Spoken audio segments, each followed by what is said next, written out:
Is your Instagram DM stuck or your Instagram DMs are not loading? Then this video is for you. Hello everyone, I am Shivam from Gossipfunda YouTube channel and today we're gonna solve this issue. So watch this video till end. Let's start the video without any delay.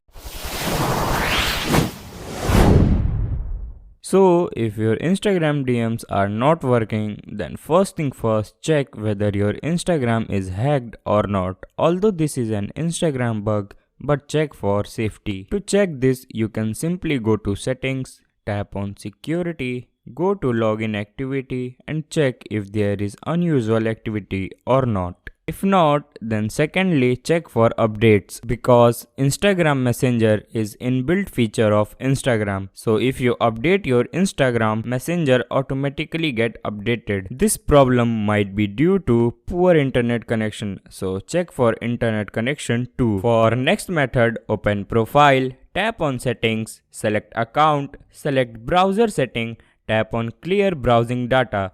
If still is not working, then open setting, go to apps, select Instagram and clear cache data and then clear data. Also check for all required permission is given or not. Now if you tried all these method and if still is not working, then last option we have left is to report it to Instagram. As because this is an Instagram bug, then take a screenshot and report to Instagram. Now Instagram will solve your problem within 24 hours and your problem will be fixed. So I hope this video will be useful to you. Make sure to like the video, also share it with your friends. Don't forget to subscribe to our channel Gossipfunda. You can also visit to our website from given link in description. Thank you so much. See you soon.